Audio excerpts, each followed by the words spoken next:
Hey, what's going on, y'all? Welcome to another episode. In honor of Black History Month, I'm going to do a little lecture here. And my lecture is in regards to advocacy for violence for those that are oppressed. I know it's a revolutionary concept, but I think it needs to be said. A lot of my thought and theory is coming from the book Force and Freedom by Kellie Carter Jackson. Great book. If you've never read it, I suggest you check it out. Awesome. But I'm going to get into it, and I'm going to lecture a little bit about force and freedom and advocacy of violence. And so this is his honor. Black History Month. Let's go ahead and get some of this education in. So understanding that war is political negotiation, which is executed with the aid of violence. And where diplomacy fails, war presents itself as another option in the dialogue of political violence. Violence is the impetus of war, and it's the very essence of what makes war hate, closely accompanied by death. Violence, then, is the conduit to political victory, and it's executed in an unnatural manner. Violence is the political language of the oppressed. It's a vernacular that screams and yells against the backdrop of horrendous and actions and often unforgivable acts.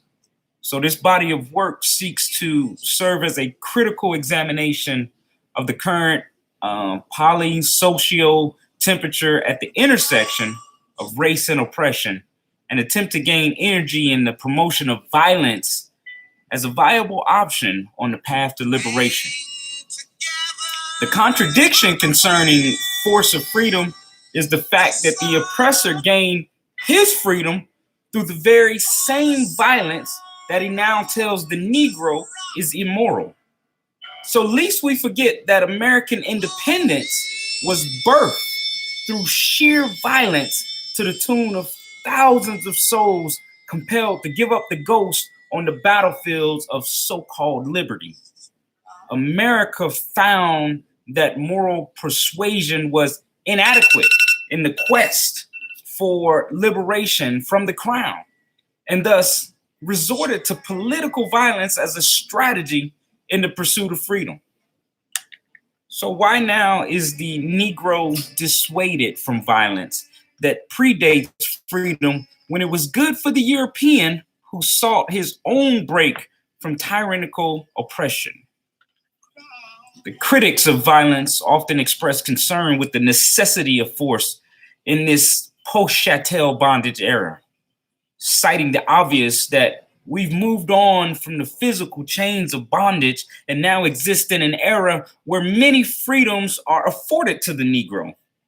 This thinking gives birth to a diasporic double consciousness where Black critics struggle with inward two-ness. Because of their racialized oppression in a white-dominated society versus the sense of freedom today, they rise in pacifism has its genesis in the grip of Western religion and the end goal of salvation in a kingdom known as heaven, with the Savior given to us by a white oppression. William Lloyd Garrison said, quote, "Pacifism is not only strategic, it's Christ-like," end quote. To the indoctrinated Negro of the gospel, that is sweet music to the listening ear. The idea that suffering today at our oppressor's hand yields reward tomorrow is the narrative that aids in the tyrant and dociles the oppressed. It's almost blasphemy for the religious Negro to defend himself against the hand of rape, castration, murder, kidnapping, organ harvesting, police brutality, blunt force trauma. The leaders of peace would consider it a stain against Christian principles. This ideology works today because the influence of the so-called religious leader of the Christian sect is more revered than the Negro martyr who echoed the words written in 1831, which, quote, fight for liberty or die in the attempt, end quote. So I ask you, is violence a legitimate response? A legitimate response to oppression? That's important to me. Is violence a legitimate response to oppression? And as simple as a question it is, the answer is a nebulous one that divides the Negro race today. All Negro agree to the concept of equalitarianism, yet we split on the pathway most effective to achieve that state. Violence has become a distant strategy to the magnanimous Negro who repudiates any notion of force for freedom. On the contrary, violence is the aid that sits aloft the shoulder of the revolutionary who's willing to speak the language of the oppressor in order to force change upon him, even unto death. The dichotomy presented leaves the Negro torn as far from the East is from the West. And the pendulum swings far and wide, dividing the Negro forever. Our white brethren cannot understand us unless we speak to them in their own language. They only recognize the philosophy of force. That's a quote by James McCune Smith. The Negro today is the victim of evolution. Where there was once shackles and the sting of the cowhide across the back, there is now handcuffs and the hot evil of a racist bullet fired from the fearful slave catcher turned police officer. Oppression has not slowed down. It has only transmogrified itself into a version more conducive with the times. Even the oppressor has retired his racist paraphernalia for the robe of a judge, the suit of a lawyer, the tie of a politician, and the uniform of a policeman. It is my conclusion that violence is necessary conduit in the struggle for freedom. If we are to historize the story of the African struggle in America, we have to be honest and we have to be poignant with our pointing out the effectiveness of violence and what it's had in contrast to the ineffectiveness pacifism has had. This notion that appealing to the moral consciousness of the oppressor will lead to liberty is asinine. The enslaved at the Lisbon trading post were not offered freedom because the oppressor had a change of heart.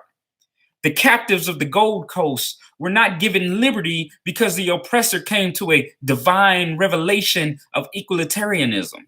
The enslaved in Brazil, Haiti, Jamaica, San Domingo, New Orleans, Charleston, New York never found the sweet taste of liberty by the de jure of the consciousness of the racist.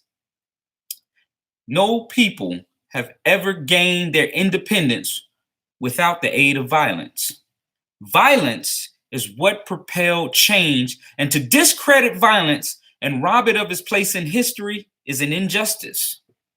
In the spirit of Nat Turner, Joseph Cinque, Robert F. Williams, Nina Simone, Malcolm X, Stokely Carmichael, Huey P. Newton, Bobby Seale, Frederick Douglass, Eldridge Cleaver, James McCune Smith, Denmark Vesey, Charles Deslandes, David Walker, and Toussaint Louverture.